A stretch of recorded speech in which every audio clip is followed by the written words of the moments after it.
welcome to No Broken Legs. I am your host, Evan Belfiore. It is a Tuesday evening. The Browns have recently lost to the Baltimore Ravens and find themselves 2-2 at the bye. Joining me to take a look at the Browns at the bye here at the quarter pole is Jimmy Champ, as always. Jimmy, how are you doing tonight? I am doing better than the Cleveland Browns. How about that? That is very fair. And since things aren't going very well for our Cleveland Browns, we decided to get some help to break all this down and see if we can get an outsider's opinion on this from Jimmy and I, who normally maybe kind of form an echo chamber at times. So welcome to the show, the 2021 Portage County Singles Champion, Sully Shaheed. Sully, thank you for joining us tonight. Man, it feels so long since I've been introduced to that. I haven't been doing well at bowling in seems since 2021. So it's definitely good to join you guys. And I mean, you say I'm an outsider. It's not really an outsider's perspective. I am a Browns fan, but I am also a Browns hater. So yes, getting I feel my like I'm the same too. Yeah, getting my perspective is definitely going to be intriguing when it comes down to breaking down the Browns. So I'm glad to be here. Happy to be on with my boys. So let's do it. Let's just take a look at what the betting markets think of the Cleveland Browns. Right now, their Super Bowl odds are plus 3,500. That's actually 500 better than it opened, which was kind of odd. To win the conference, they're plus 1,800, which is up 100, which is weird that more people have been betting them to win the Super Bowl, but not the conference. They're plus 300-ish to win the division, depending on where you go. I'm seeing 275 to 320. They opened at 300. So again, find your best value there. To make the playoffs is a big switch. Before the season, yes was plus 104, no was minus 128. Those odds have more than flipped because yes is minus 150 and no is plus 130. And much to the surprise of myself and I think both of you, their over-under still sits at 9.5. So let's start with that, Jimmy. Will the Cleveland Browns win more or fewer than 9.5 games? Fewer. You want me to answer faster? Well, you were a less before the season. That was before Deshaun Watson got hurt and looked bad for most of the games. So I don't blame you for that. Yeah, no, I don't. For me, it's going to be even harder to look at the schedule now and find another 10 wins. That's well, no, it's season win total. They don't have to win. Yeah. So it'd be another 9, right? So no, they'd have to win 8. They'd have to win 8 games. I stick to my point. Looking at the Browns schedule, for me, it would be hard to find a spot where I can just say yes, those are 8 wins. I think they're in trouble. I think that may have been, as hard as this is for me to say, the worst coach game of Kevin Stefanski's career as a head coach. This is bold. That's a bold statement. Nah. I mean, he's had worse. I know he's had worse. Yeah, absolutely. Jimmy, he's had worse. Jimmy, they lost a game where Aaron Rodgers threw 4 interceptions and Nick Chubb was averaging 11 yards a carry, and he threw the ball 40 times with Baker with a broken shoulder and hip. Man, it looked so bad. Is that as bad as running a flea flicker on the 4th play with a rookie never started before quarterback? What? It was so bad. Well, we'll get deeper into Kevin Stefanski as we go position group by position group and then get into the coaching and front office. Sully, Jimmy took the under before the season. I took the over. I thought they would find a way to get to 10 wins. Where the Browns sit 2-2, over-under still sits at 9.5. Do you think they get to 10, or are they going to fall short? Hey, listen, I don't mean to plug my own podcast, but I do run my own podcast, which is called DFS Daily. Come and check us out. But on Bold Predictions, the show that we normally do before we get into daily fantasy, I predicted the Browns to finish last in the division, and I stand by that. So that means there's no way they're going to get to 9.5. And it's a kind of a revelation only because the Bengals have been bad. I mean, if they would have listened to what Jamar Chase said and just said, hey, Burrow, sit the first 5 games and come back strong, then I think they would be in a much better position they're in right now. Yeah. But it comes to kind of listening to your players and front office. So the front office wanted to put him out there probably because, hey, I just gave you $250 million. You better go play football.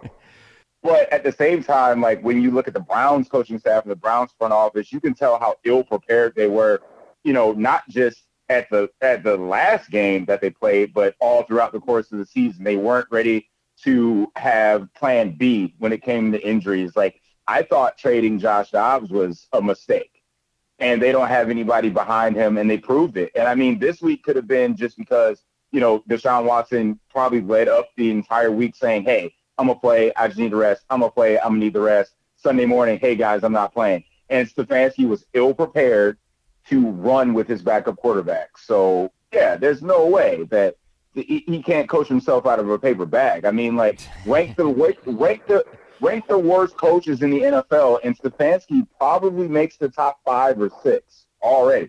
So 9.5, there's no way. No way. I was an over before the season, and I'm looking at the schedule right now, and I'm struggling to come up with 10 wins by season's end.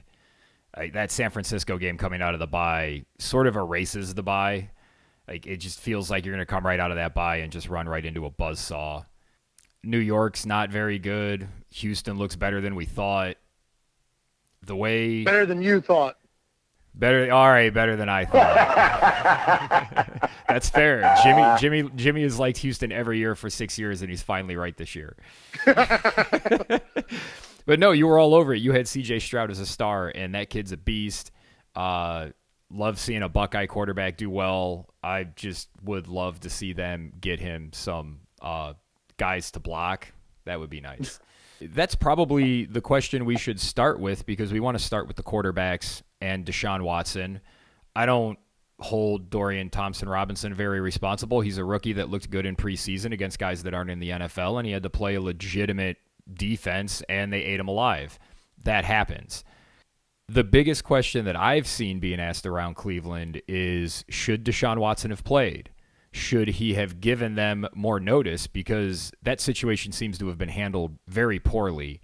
Sully, what do you make of that? Do you think Watson should have played? Should he have gutted it out? Was he smart for not playing?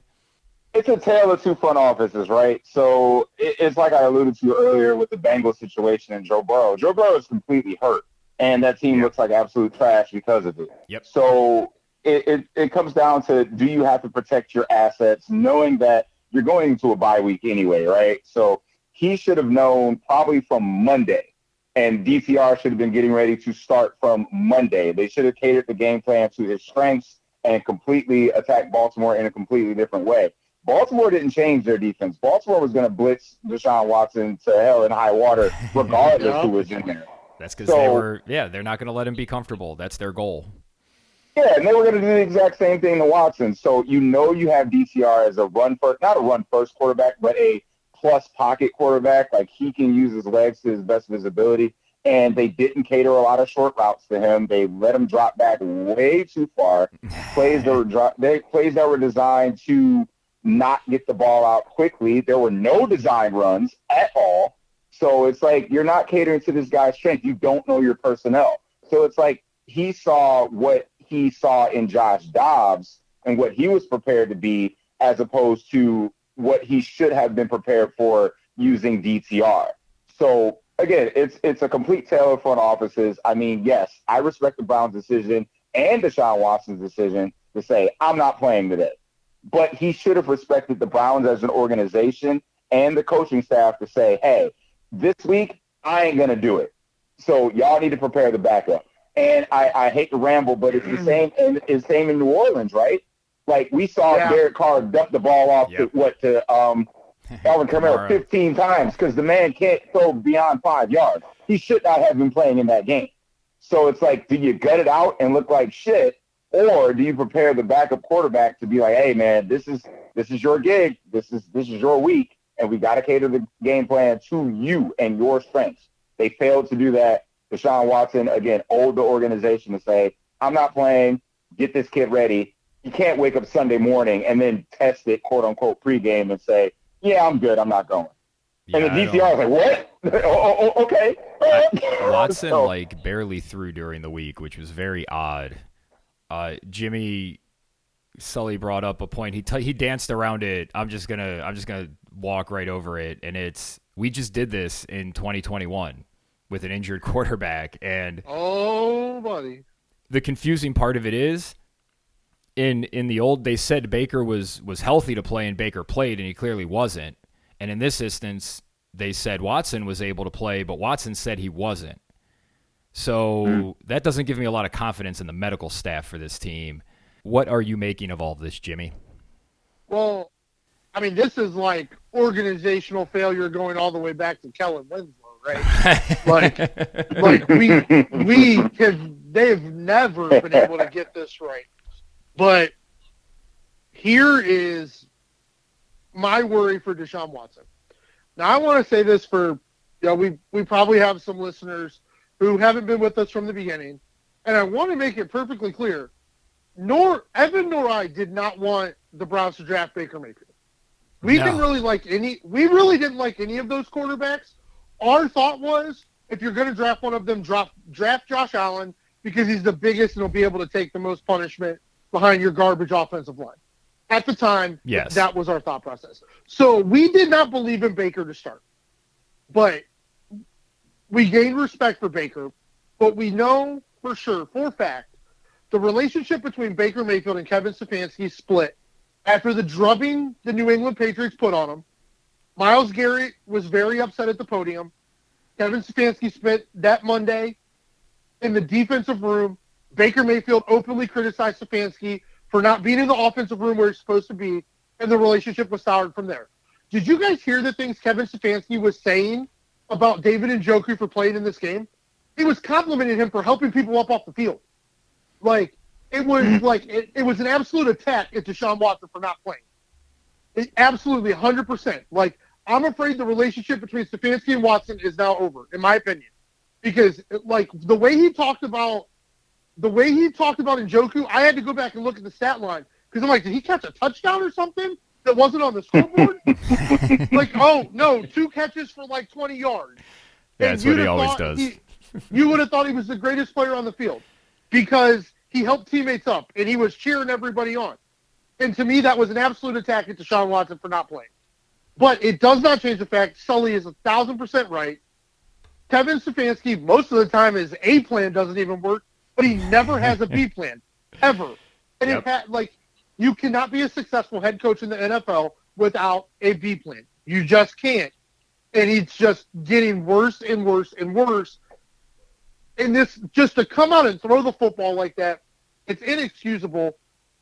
I agree with Sully.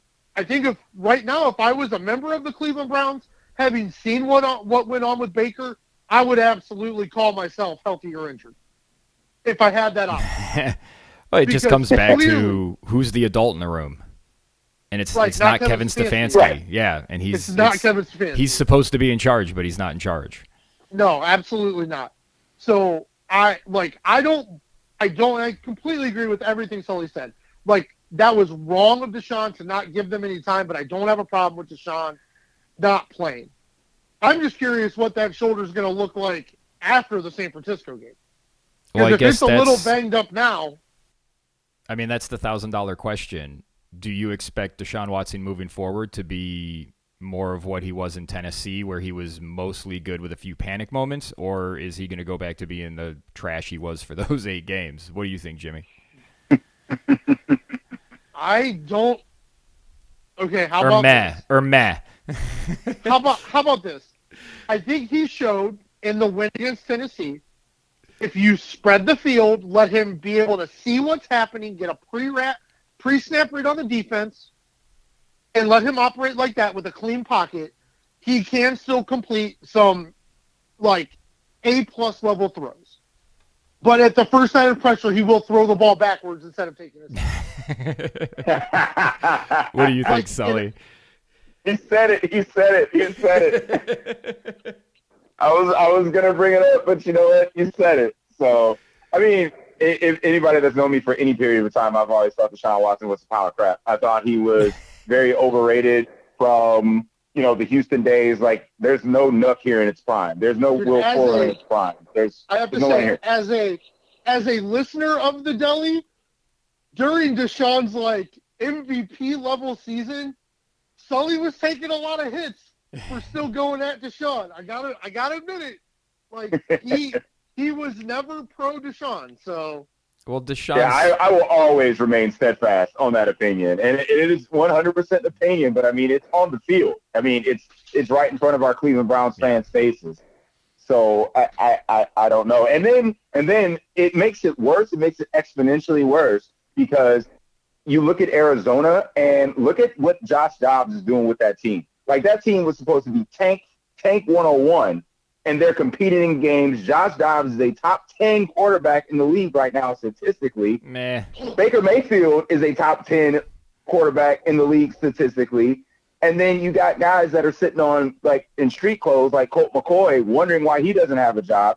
He's exponentially better than DTR right now. Like, DTR is a project. DTR is a project. He can be something special. I think he has moxie. I think he has the athleticism. I think he has an arm. I just think he needs experience. So if we go back to, like, what Jimmy was saying about in that draft, maybe we should have selected Josh Allen. Josh Allen took 3 whole years to develop into the monster that he is today. And it also took a coaching staff to develop him, which the Browns didn't have. So if we're talking about going back to Deshaun Watson or even DTR to a lesser extent, who's going to be on this team for the next 3 or 4 years, it's like, will this coaching staff be able to develop DTR in the future? And I don't think this coaching staff's going to be here long enough for that to happen. That's the thing. So he's going to experience all this turnover because, again, what Buffalo did with Josh Allen is that nothing changed. They're just like, listen, this is your squad. This is what we're riding with, and we're just going to add pieces around you. So it's like, oh, he broke out when Stephon Diggs got there. No, the dude was a monster before that. He was throwing to a group of vagabonds 30 touchdowns a year before Steph Diggs got into town, right? So now that we have the scenario where it's like, okay, we got all the pieces except a quarterback. You added said quarterback. Now everybody's going to be questioning the coaching staff when the Browns aren't winning football games. So Deshaun Watson is what Deshaun Watson is. There is no development period. The development period is over. He's been in the league how many years? So he's not going to all of a sudden be an MVP candidate when we get back from the bye. Because guess what? When we get back from the bye, San Francisco is going to get in that big time. Okay? So that's an L. So it's like, what do we expect here? So we talk about coaches on the hot seat, which I'm pretty sure, Evan, you'll get to. But it's like, Stefanski is not at the front of the line, but he's in line. He's such a mad coach. Like, he's what we talk about with Myles Garrett. He's what you just said about Deshaun Watson. He is who he is. He's not going to get better. Like, he's been doing this for a long time now, and there hasn't been a lot of growth. So why would we expect there to be more growth moving forward? And that kind of sums up how I feel about Watson. I think he'll have some games like Tennessee where he looks crisp and clean at times, but he's got to not panic when he gets pressured, and he does almost all the time. So until that changes, I don't think it really matters. Moving to skill position players, which I'm just going to all lump in together because Nick Chubb got hurt, and that's just a huge bummer. I think the skill position players have been fine. I don't think there's I think they underwhelm because of scheme or because Deshaun Watson throws the ball in the dirt, or I don't know. I don't think Njoku's all that good. I went on a rant about him last week. What do you think of this group of skill position players? Listen, the skill position players, I mean, they've suffered some injuries on the offensive line, which is going to be a detriment to your running game. And again, you alluded to C.J. Stroud earlier, but like, he's running for his life and still passing for over 300 yards. But if you look at the back end of that, they have zero running game because of that offensive line.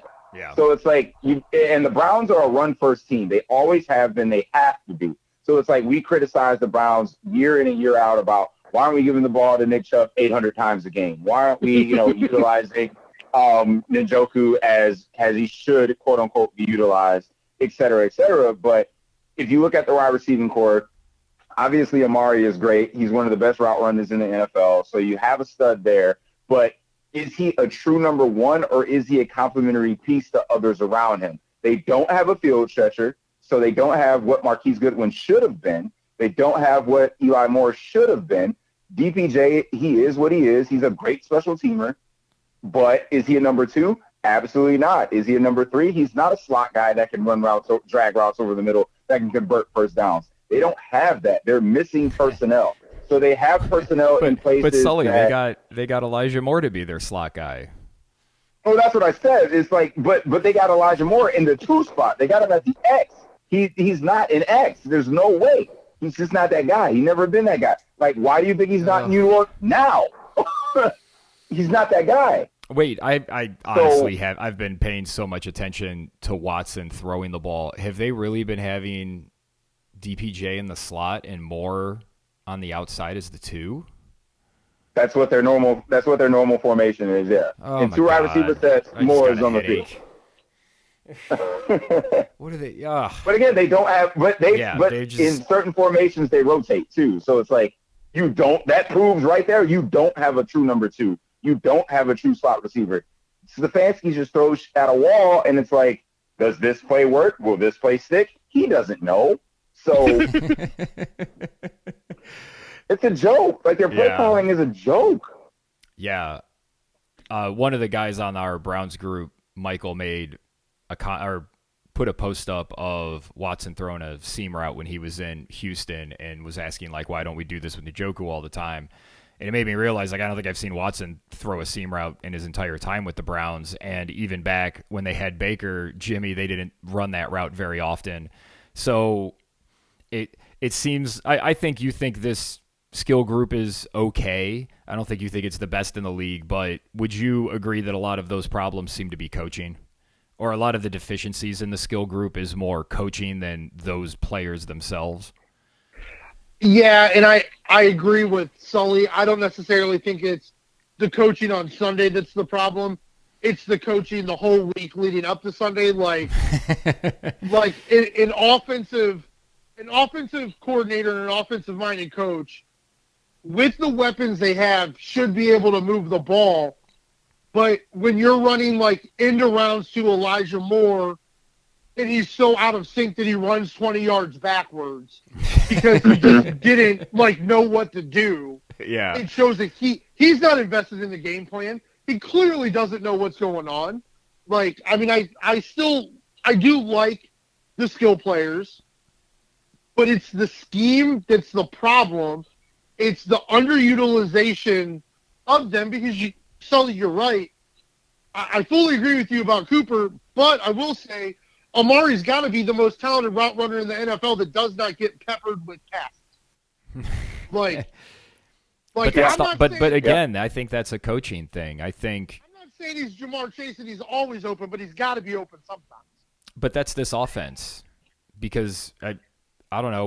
We'll talk about it because I'm going to bring up the fact that it seems like this offense is run by a computer because it's we got Amari Cooper. He's got 2 catches in a row. Now we have to throw a pass to DPJ. Now we have to throw a pass to Moore. Oh, we have to mix in a run. Like it's no, you don't. They never ride anybody. Like they wouldn't just give the ball to fucking Chubb 25 times a game when they needed to win to make the playoffs in 2021. You turn 2 of those games and give Chubb 5 to 10 more carries, they win those games, you make the playoffs with a fucking broken Baker Mayfield. Like that's how good Chubb is. But they wouldn't feed him. That's not what this coaching staff does. But we'll get to the offensive coaches real quick. I just want to bring up the offensive line. I think the injury, the two spots I really want to talk about are right and left tackle. We covered how bad the Conklin extension was and how it's going to really hurt him next year with the cap.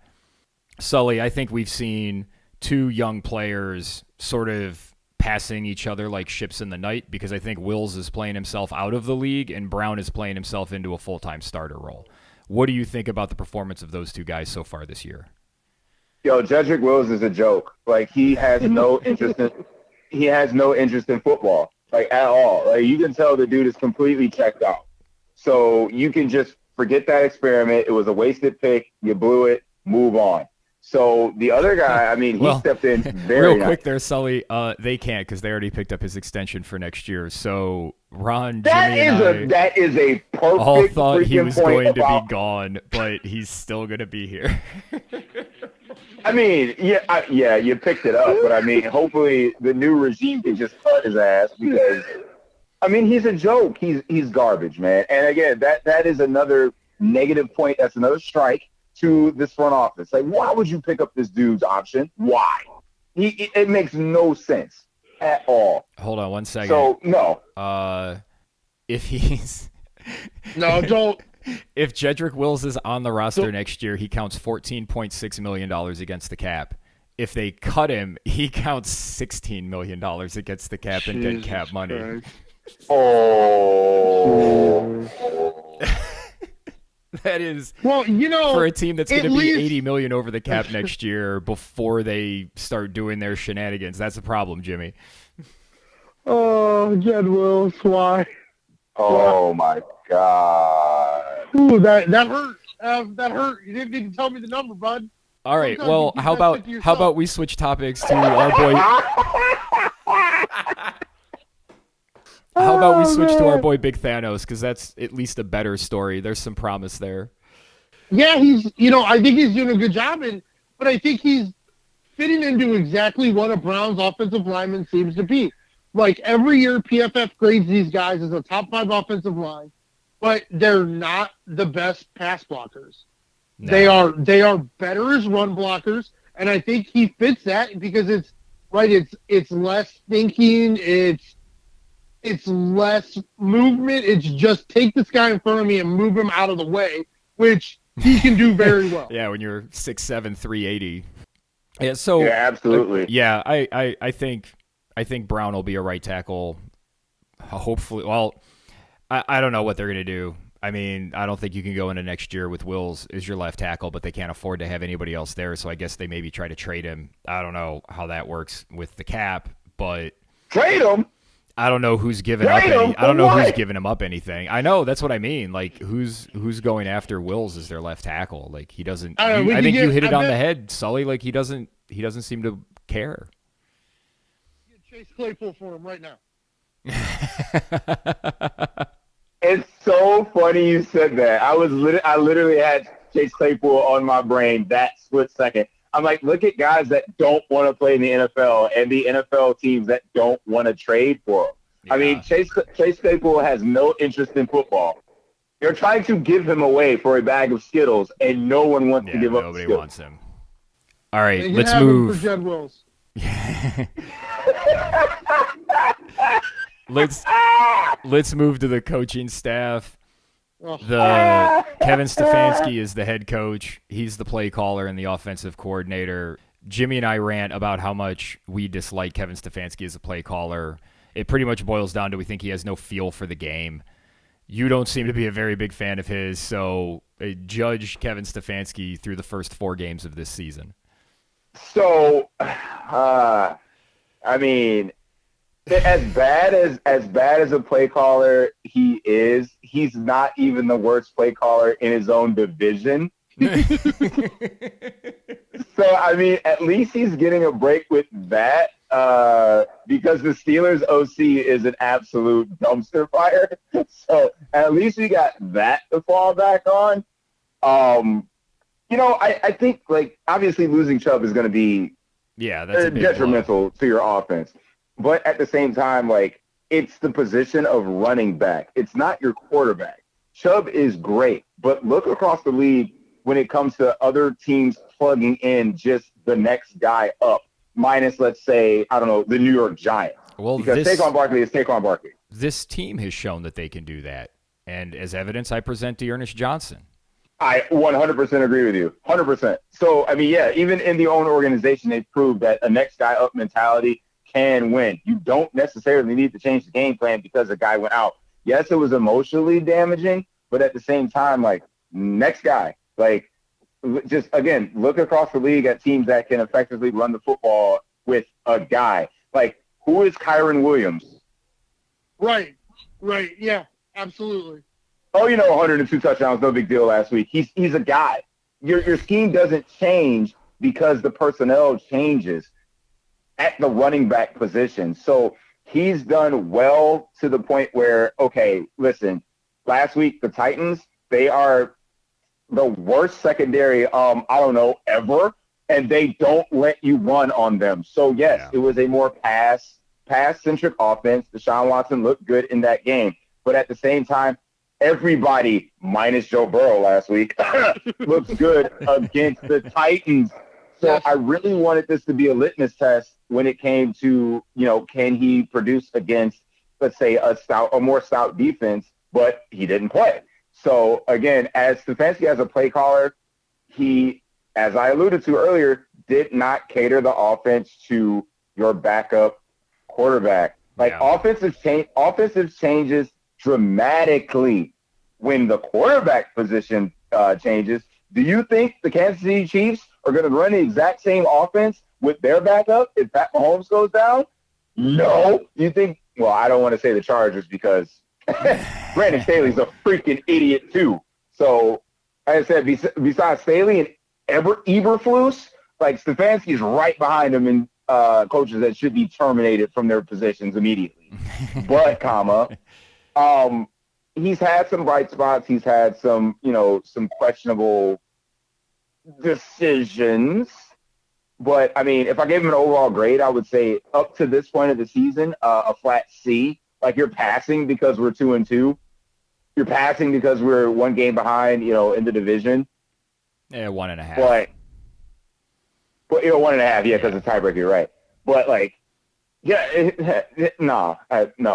You get a C, you pass, you get to come back to San Francisco. But other than that, no. I'm not a fan.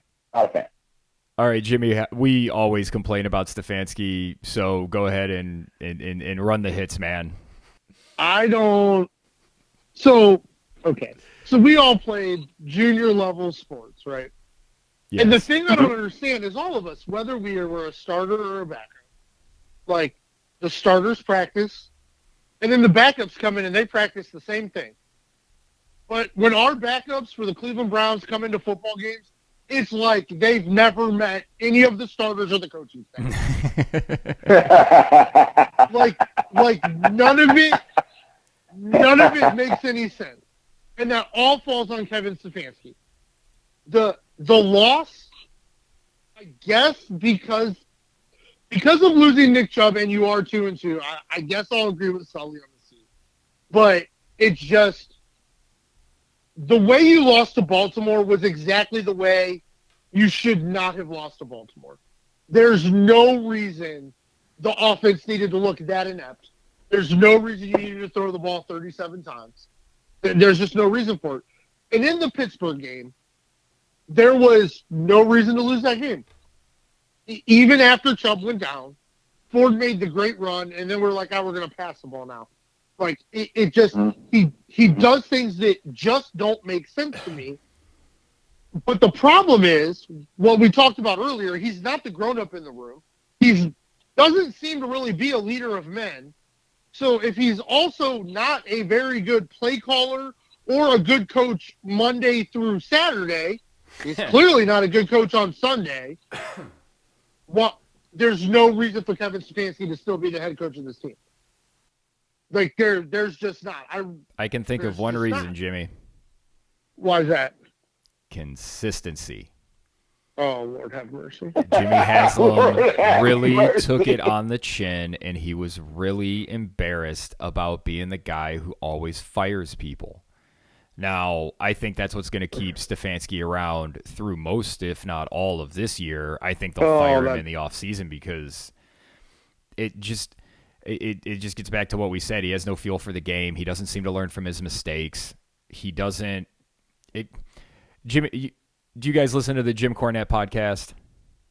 Yes. I can't say I do. I don't. Yeah, no. Okay. He talks about the booking at AEW, and he talks about how instead of getting guys over, they get guys under.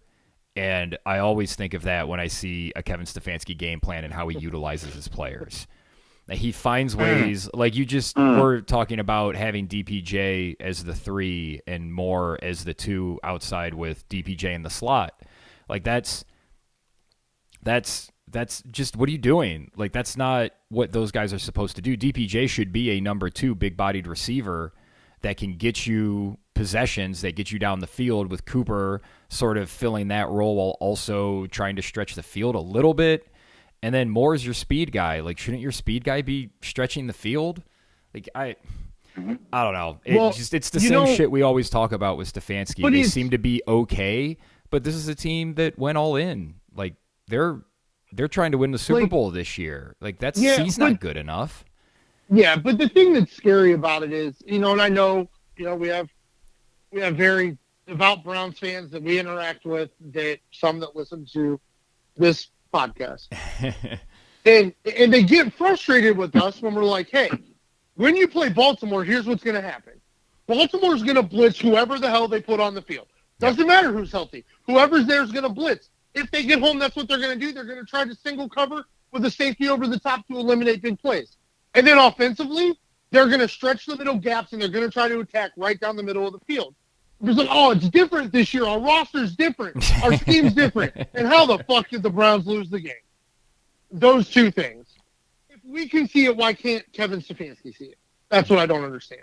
I'm sorry to interrupt, but the funny thing about that is that there's tape on how to attack the Ravens. Like, I watched the Ravens lose. I watched the Ravens lose to Gardner Minshew and Zach Moss. Yeah. I mean, we can't win with, the same group of guys that are basically not. I mean, our offensive line is probably less than that of the Colts, but like our defense is worlds better than the Colts. Yeah. But yet they got the win behind a backup quarterback, a backup running back, and yet we can't be competitive with, checks notes, a backup quarterback and a backup running back and a better defense. Like, so at home. Don't get it twisted, because remember the Colts went on the road. So it's like, what are we doing here? So it was right there. Like, you want to study tape? There it is. Monday morning, you should have been looking right at that Colts game like, I wonder how they were able to move the ball. I wonder how they play defense against this team, because all the Ravens did was get more injured leading up to the game, and yet they were able to punch the ball down our freaking throats. I mean, yes, there were a lot of 3-and-outs. The Browns defense played very well, but they were gassed because their offense was never on the field. So what you saw with the Colts game, it was literally ball control, get in field goal range. All right, we're good. And then get that defense back on the field fresh. We were 3-and-out, and we wondered why eventually Ravens offense was able to punch us in the mouth. Yeah, and it wasn't just 3-and-outs. It was 3 passing outs, so you're not running a lot of game time, which really gets to the heart of Stefanski not really seeming to understand the game and have a feel for it. You guys both mentioned the defense, which everybody says has been playing great. And then, so Jimmy, I think you should take a bow, because you've been talking about the middle of this defense at the second and third levels, and boy, oh boy, did they get exposed by the Baltimore Ravens. Just biting on motion, over pursuing, nobody staying in their gaps, safeties not being able to tackle, linebackers not being able to tackle. It's everything you talk about and have been talking about on this podcast since we started. Well done. Yeah, and it's just, it's possible at this point. Well, no, because Pittsburgh's definitely the least talented now. But that's nice to say. Like, Harbaugh, I don't know if there's another division where the head coach, where there may be as much of a discrepancy, although I think Tomlin's limited by Canada and his quarterback. But Harbaugh is just so much more in tune with where his team has to protect themselves and where to attack other teams, especially the teams you're going to play twice a year. Yeah. And the Browns just refuse. They refuse to get somebody in the middle of the defense that can tackle. Like, I love JOK. If you listen to us talk, I love JOK. But you know what you can do to just take JOK out of a game? Fucking run block him. Like, he's little. He's a little guy. You put a tackle on him, it's over. Like, and there's still no one in the middle of the defense who's going to stop anybody from doing anything, and it showed again. And it's something you can only fix that so much with scheme. Like, the defensive line is really, really good. I think we over-exaggerated how good the defensive line was, and how good the defense is as a whole, because so far this great, amazing defense has played 3 subpar offenses, and they've caused 1 turnover. Like, we're -7 in turnover ratio with Deshaun's interceptions. Like, so that's a problem. But they've got to figure out a way to shrink the defensive line to try to make it harder for people to get at that second and third level in the middle, because like Christian McCaffrey, oh my God. How many routes do you think him and Debo are going to run on Taki?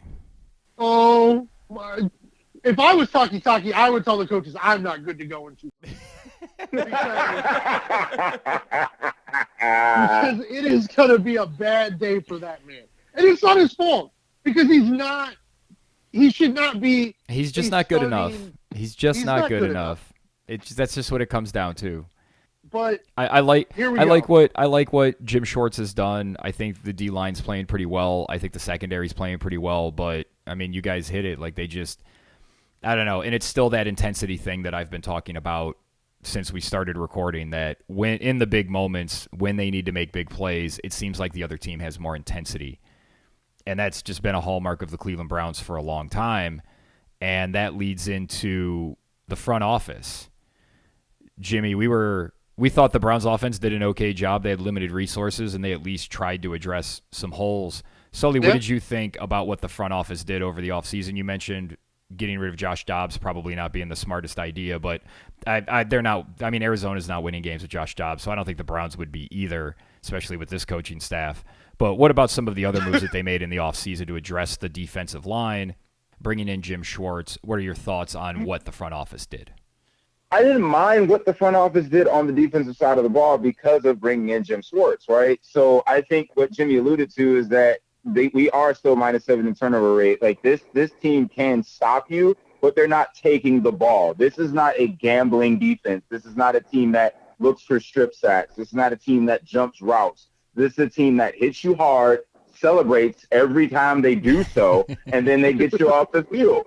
So it's like, you know, I like more aggressive defenses where, you know, you can jump some routes, you get off the field fast, and they have that personnel to do so. But Jim Schwartz's scheme doesn't adhere to that. So they're going to be a very solid defense all year, which, you know, regardless of who they play, they'll be able to get 3 and outs. They're going to get a ton of 3 and outs. But again, getting turnovers, forcing turnovers, is not really the trademark of Jim Schwartz's kind of scheme, like I said. But as far as personnel, they moved everything to defense because they already made the personnel decision to bring in Deshaun Watson the year before. So it's like they said, okay, we're solved here. We're good. I think that bringing in Elijah Moore was like a meh move because he was literally he was picking out the Jets' trash.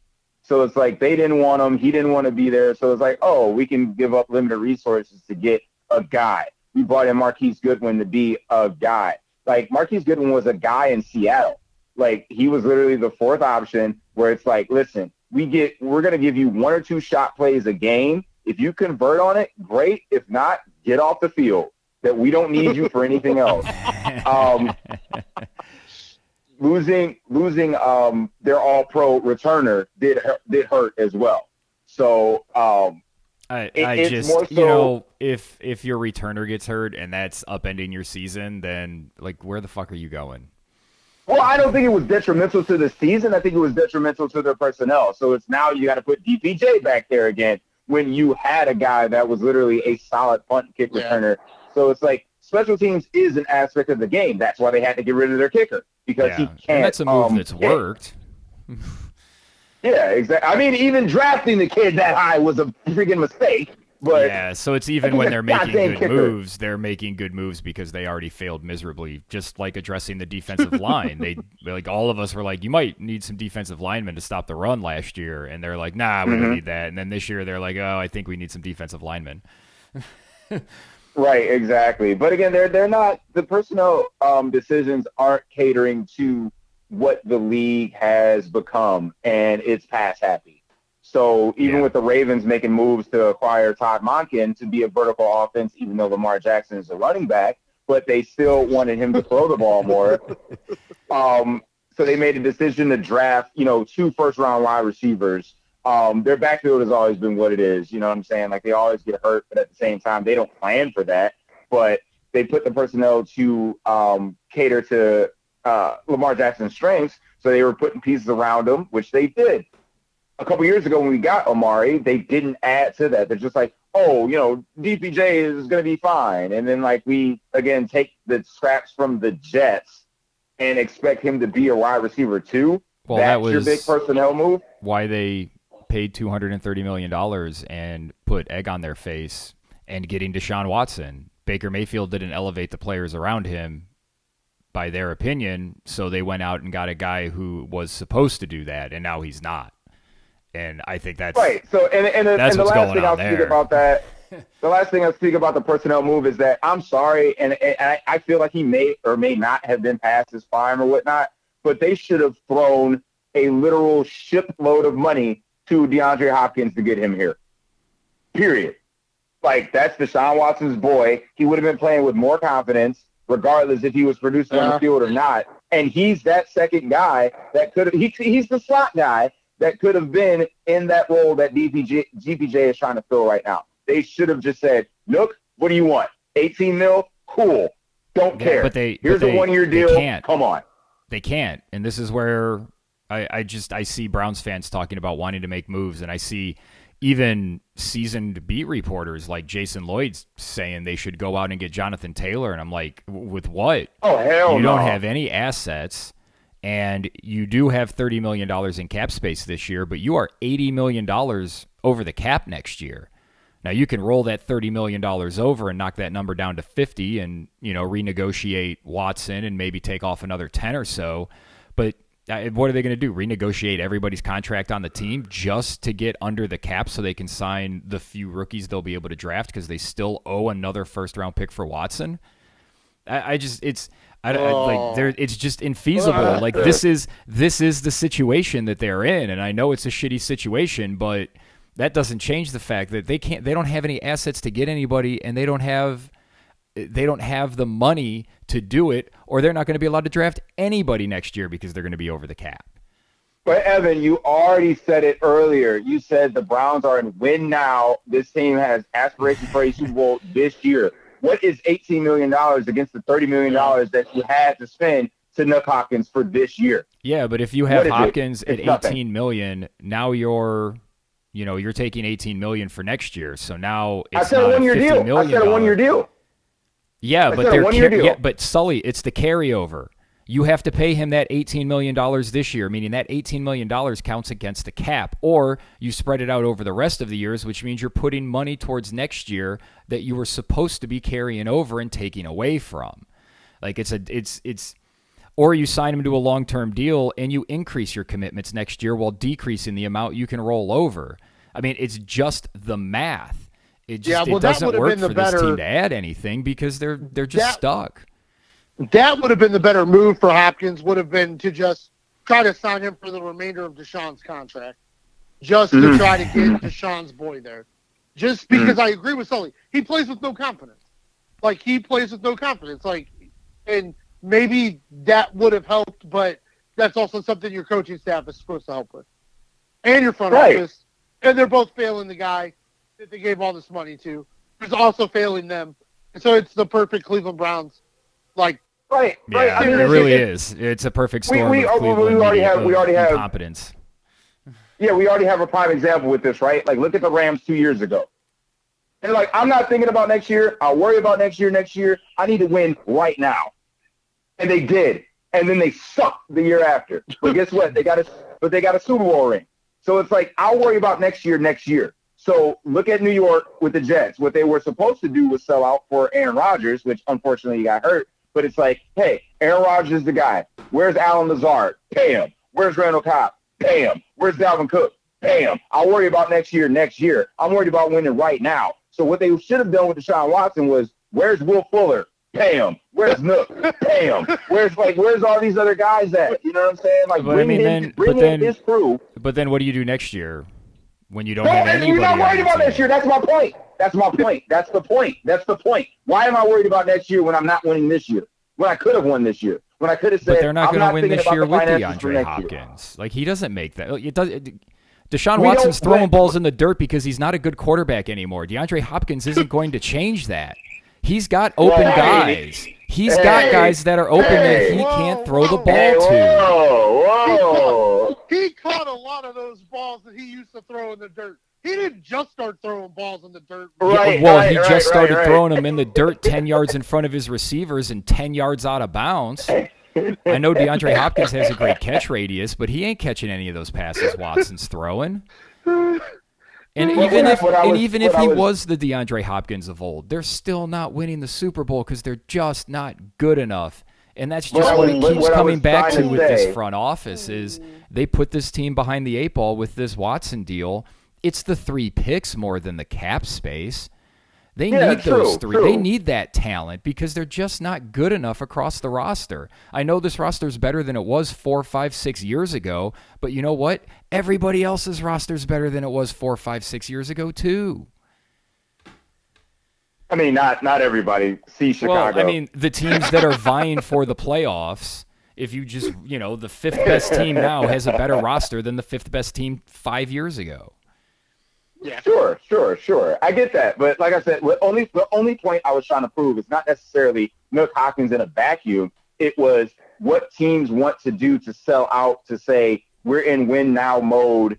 Yeah, and it's the mixed signals. So but that's all we get from this team is mixed signals. That's what the Browns are. They say they're all in, but then they make cheapskate moves. And then they say they want a guy who can do X, Y, and Z. And then, they say Baker can't make guys better, so we're going to bring in a guy who we think might be able to make guys better, even though we don't know if he actually did that in his old place. It's I agree. Let's quickly talk about the league as a whole. Just briefly, these are the top odds for the Super Bowl. You have San Francisco at plus 500. The Chiefs are plus 550. Your Bills, Sully, are plus 750. So are the Eagles. The Cowboys are plus 900, and the Dolphins are plus 1,100. I've been on this podcast a lot of times, and I like your Buffalo Bills. I bet them to win the division. I think they're a second, third-round ceiling team. Make your case that this year is different, that Josh Allen can actually play consistently enough throughout the playoffs to get them to a Super Bowl. I mean, there really is no case to make, right? So the Bills got kind of they should have been the number 1 seed last year. I get DeMar Hamlin that happened. That game got thrown out. If they would have won that game against Cincy, which who knows what would have happened, they would have been the 1 seed as opposed to, the 2 seed or whatnot, having to play in the snow against the Bengals. The Bengals did their thing. Joe Burrow is him. Never forget that, okay? But this year, this year a lot really hasn't changed except for the fact that, they didn't have Tre'Davious White last year. Guess what? They don't have him again this year. So he's hurt again. They are getting Khalil Mack back. No, not Khalil Mack. They're getting, they're getting Von Miller back. Yeah, Von Miller, yeah. But, and not just him. It's more so that the problem with the Bills last year was that they couldn't establish the run. It was always on Josh Allen to establish that run game by himself. And guess what? He's a quarterback. He's not Lamar Jackson. He's not juking people out their shoes. He's just a ginormous man that's going to run through you. Okay, so now it seems like they're more heavily reliant on the run, which is, catering to James Cook's strengths and the Bills' strength as a whole. So now they don't have to have Josh Allen drop back 45 times a game and just throw through tight windows and, make the play by himself. He has the personnel now and the scheme to say, hey, we can hang 50 on anybody in the league and we can come back and we can play with the league now because we can run the ball. That division has got exponentially tougher because the Dolphins are, surging, as it were. They are an up-and-coming team. Tua seems to be the guy as well. Keep him healthy. I think that team is definitely in the position to make a deep playoff run. Yeah, it does seem like your boys have their number, though. Yeah, they smacked them up last Sunday, but what? No, they not just now, but over the last couple of years. Period. Yeah, you're right. Josh Allen has always owned the Dolphins. But it's not just him. It's going to be the teams around him. So you gotta think about like teams in the South. Will an up-and-coming Jaguars team make a run? Will an up-and-coming, surprisingly, Houston Texans team make a run? Did the Chiefs take a step back? Like, it's things like that are going to be factors that are going to play into their playoff matchups, especially if this Joe Burrow injury is significant enough to keep the Bengals out of the playoffs. And you got to deal with, like, the Ravens in this division. You got to see the Dolphins again, again, the Chiefs, whoever the wild card teams are. Whereas, again, I think this Bills team is more well-rounded. And I think the team is more mentally prepared for taking the challenge of having an entire city on their back to actually get them to a Super Bowl this year. So, again, I think the pressure was on them more so last year, and then they failed. And now it's like, the Bills are good. The Bills are one of the best teams in the NFL, but, are we really picking them to win the Super Bowl? They could. Well, a lot of media love them. But I mean, we're doing what we did last year, and it's going to be interesting to see if it ends the same way with Kansas City or Cincinnati ending their season. I think the Bills team's good. We'll just it's like all of this doesn't matter. We know they're going to win more than 10 games. Miami's a good team, but there's health concerns there. I think New England and New York are just not good teams. I think you guys are going to smack New England around. And if they can run the ball, if they can really find a running game, I think they're going to be a really good team. They're going to be something to contend with because that defense looks like it's going to be good. It's already good, and they're getting Von Miller back, so that's going to help a lot. Jimmy, what are your thoughts on the AFC? Who do you think's coming out? Are you still sticking with the Chiefs? Yeah, I am. I'm interested in the way the second quarter of the season plays out because I did not expect to see Cincinnati, the Chargers, and the Jaguars look so underwhelming to start the season. Yeah. I thought all three of those teams were going to come out like gangbusters, and that hasn't happened. And I finally, like Buffalo, my knock on the Bills the last 2 years is they've treated a lot of regular season games, in my opinion, like they were much bigger than just a regular season game. But this year feels different. This year feels like there might be more focus on the finish line than the stops on the race to get there.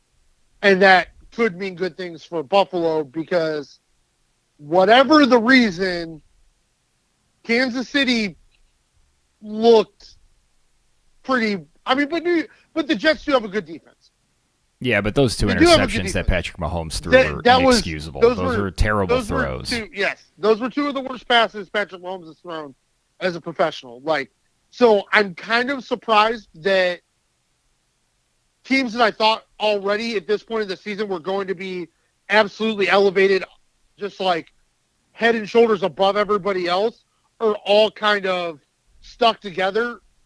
And like Sully said, if Joe Burrow, I thought Cincinnati would win the division, Baltimore would be in as a wild card. But if Joe Burrow is significantly hurt and they keep playing like this, I feel like that opens another wild card spot. Is that the Dolphins? Is that the Chargers?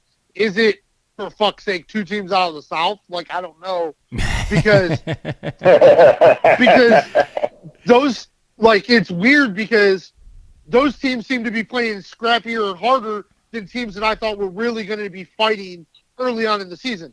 Or is it just that it's early on in the season and these better teams will, over these next 4 games, elevate and you will have that clear hierarchy of Kansas City, Buffalo, Miami, End of list. I'm gonna cost Jimmy some money. Houston Texans to make the playoffs. Yes, plus 200. See, you didn't have to tell me that, bud. That's another one. You could have got that one yourself. Their odds are actually worse than the Tennessee Titans, who are plus 125, even though the Titans, the only team that they've been able to stop offensively is a team with a broken Joe Burrow, who's the worst quarterback in the league. And that's only because, Zach Wilson got hot for a quarter, or a half. I don't know. He did. But I think well-coached teams with good talent are going to still smack Houston around. But I just give kudos to their offense to being hey, our offensive line is hurt right now, but C.J. Stroud can throw the ball really fast. Let's just let him do that. Yeah. Let's take a 2.5 step drop and throw the football. Modifying your offense to fit the players that you have. My God, Jimmy. Whoa. Crazy. That is just ridiculous enough to work. Well, it's but I crazy.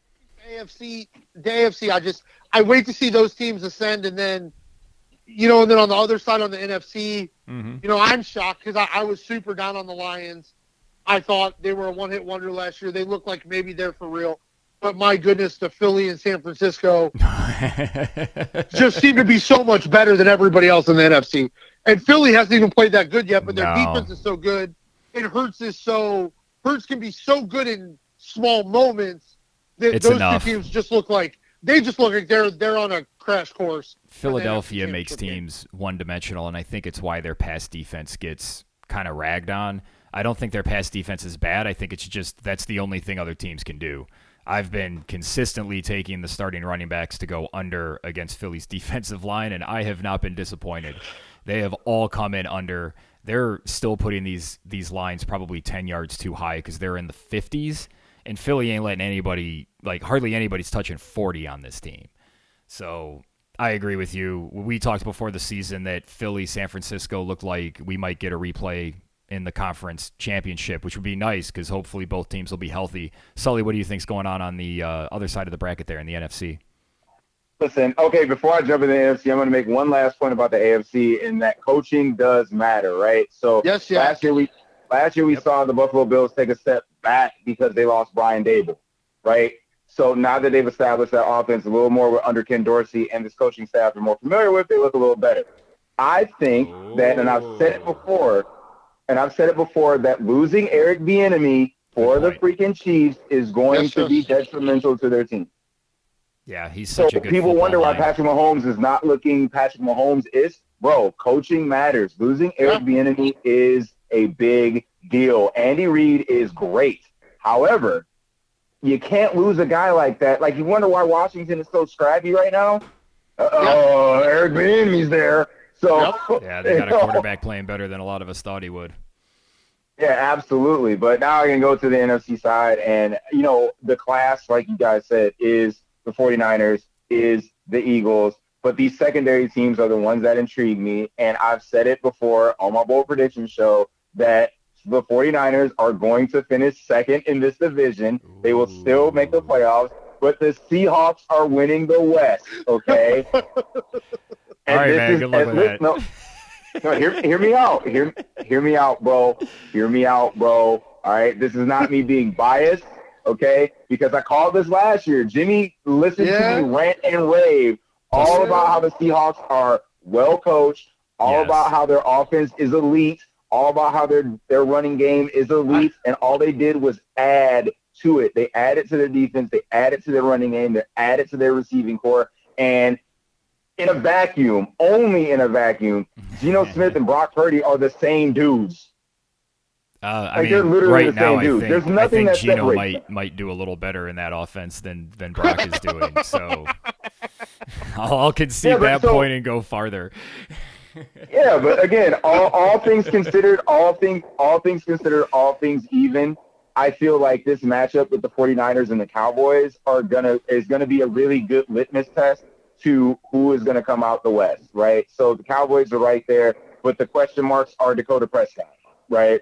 Yeah. So you got to worry about him. There's no question about quarterback in Seattle. There's no question about quarterback in Philadelphia. There's no question about quarterback with the 49ers. No, I've got questions. The Cowboys will always but the Cowboys will always be like, did we win or lose because of Dakota Prescott, not because of that all-world defense, not because of, anything to do with the running game. It's that class of guys, of teams, and then there's everybody else. And there's scrappy teams too. Like, you got to worry about the Commanders. You got to worry about, whoever comes out the South, which, again, I called Jimmy when I told you that the Buccaneers are going to win that division, and no one wanted to listen to me. No one wanted to hear what I had to say. Hey, man, you're talking to somebody that brought up it was plus 1,000 for Tampa Bay to win the division before the season, and may have placed a smallish wager on that, and I can cash out for like 7.5 units right now. Easy money. Easy money. Are you kidding me? The No Broken Legs podcast is making money on the Buccaneers every week so far. So we're just. I'm telling you. Not last week. I thought they were going to lose, but Jimmy's been on them. Yeah, this is a team that was 2 years removed from winning the Super Bowl. Yes, they had the GOAT, But at the same time, how much has their front office changed? Zero. How much has their coaching staff changed? Not that much. Yeah, all they lost was Arians. Yeah, they lost Arians and they replaced the quarterback. Like, yeah, those are two big deals, but at the same time, like, this is a scrappy team that could give someone a first round, because someone has to go to Tampa. Sure. So, like, one of these good teams, like Dallas, might have to go to Tampa. San Francisco or Seattle might have to go to Tampa. Like this is going to be a rough ride. But again, I agree with San Francisco or Dallas at Tampa. Like those defenses against Baker. Ooh. But even if he's playing well, again, that's a gambling paradise for me.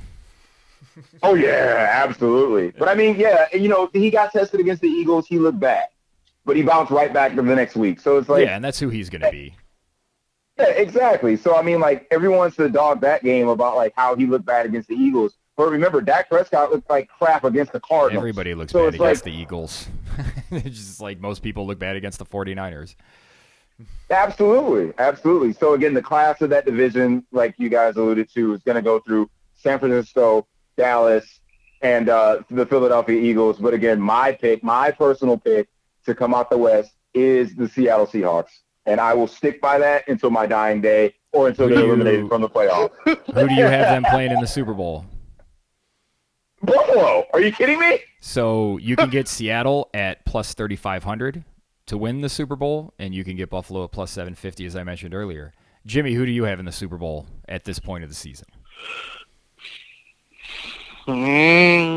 So I don't want to take an olive branch just yet. So I'm going to stick with my Jacksonville Jaguars versus Philadelphia Eagles preseason prediction.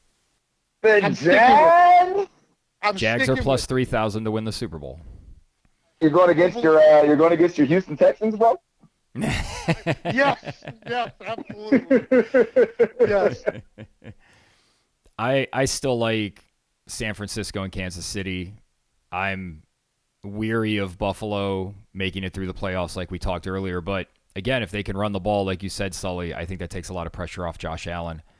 I like the Eagles.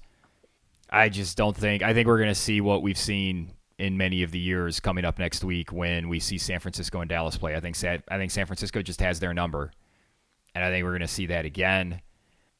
And that's it, man. Those are the teams that I think can win the Super Bowl. I'm not a believer in Miami or Baltimore, at least not to that level. I love what I've seen from that offense, but – when they get pressured, they're another team that it seems like when they get off script, things don't go to plan. And they don't really – everything sort of falls apart. So we'll see if McDaniel can figure out a way around that. Sully, give your final thoughts on the NFL season. What's like a random team that you haven't mentioned that you think is going to do good or be crappy that we can consistently bet on or against? Betting. Oh, man, I love the betting. Nothing. Or a player that you're just like, fuck it, I'm going to ride him. I mean, yeah, I feel that. I like whatever odds that Christian McCaffrey has right now for MVP. Running backs don't normally win MVPs, but whatever odds you can get him at now or at least before last week, I would kind of hitch my horse for that. He's plus 2,000. I like that. I like that a lot, actually. There are 6 quarterbacks ahead of him in the odds. See, it's always been the case, man. Like quarterbacks, it is a quarterback winning position. It's a quarterback winning award. I get that. But CMC is doing things that no running back should be able to damn do. I mean, if he leads the league in touchdowns, which he probably will, at that particular position, and the 49ers are the best team, like like they don't get upset by my Seahawks and actually win that division. I don't think they will. But, like I said, I think taking the odds on CMC to win MVP is definitely intriguing for me. He's probably going to get beat out by one of my boy Josh Allen at this point. Buffalo's as good as advertised, and he keeps putting up numbers like he was. It's probably going to be Josh Allen's award to lose. Teams that I think that could surprise some folks is I got to go with Jimmy on this one and the Houston Texans. I mean, whatever lines you get with the Texans moving forward, this team is scrappy. This team can keep up with anybody with that offense. And C.J. Stroud looks like a revelation at quarterback. They actually got an Ohio State quarterback right. So I like that. Obviously, I still like the betting odds for the Bucs to win that division because no one else in the division has stepped up at all. I mean, Atlanta, Desmond Ritter's a dumpster fire. I mean, he is trash. Yeah, it's not good for my preseason bets on the Falcons. Yeah, Carolina is awful. And then the Saints are what they are. I mean, like, they're just a middling team that doesn't have, anything to show for whatever they've done in the offseason. Obviously, there's some changes to be made, but we just saw the Saints get absolutely eviscerated by the Tampa Bay Buccaneers. So, I mean, it's their division to lose. So those are kind of the betting odds that I like for the rest of the year. So that's what I'll do. And I will say, if Josh Allen does not win MVP, CMC will be your MVP this year. I like that. I like that too. And just before I toss to Jimmy here for the same question, just so you know, Sully, Buffalo, Seattle, you can bet either way so that Buffalo wins, Seattle loses the Super Bowl, or Seattle wins and Buffalo loses.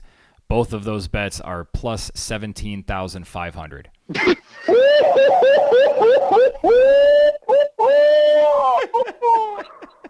Wow. I'm about to put a hundo on that right now.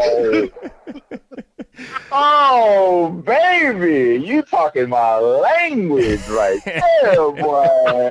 Oh. Jimmy, Man. what are your final thoughts here as we wrap up? Intrigued as I am about which teams in the AFC are going to, like, exactly how those teams are going to fold out over the next 4 weeks, and which teams are going to step into that second tier in the NFC. I am much more intrigued by what, like, 3 teams are going to be the worst. Like, because there are some contenders. Like, there are some teams that are just bad, and then there are teams that have no talent. It's just going to be crazy to me. And I feel like this may be one of those years where as soon as one team fires a coach, you might see 3 or 4 go right at the same time. Like, I really feel that. So I think, and you got a couple quarterbacks playing really well in college football right now. You may see some next level tanking. Like, at some point, Arizona's going to have to sit Josh Dobbs. Like, they're going to have to. He's going to try to keep them in games, and they can't have it. So,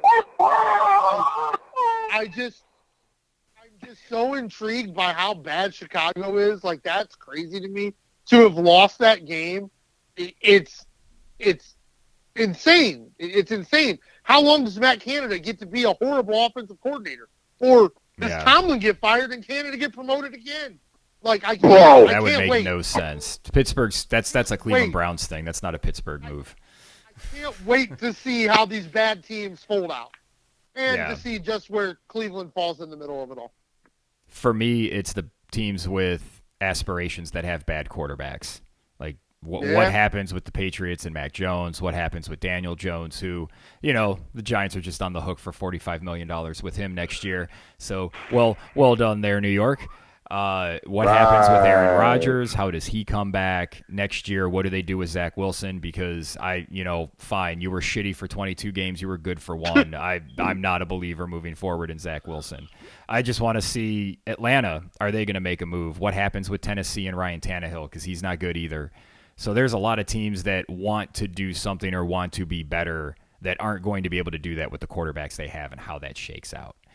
So that's. Hey, can I make two bold predictions real quick before you wrap it up? I'm sorry to rant. I love talking football. Make two bold predictions.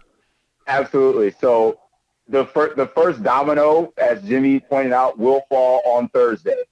Eberflus will be fired after the game when they get absolutely murked by the Commanders. That's one. He will be fired after that game, guaranteed, because they're going to get absolutely stroked on Thursday. And mark my words, mark this podcast, mark this episode to all your listeners. I love it. Mark it right now and come back to the tape years later. Zach Wilson is Geno Smith, period.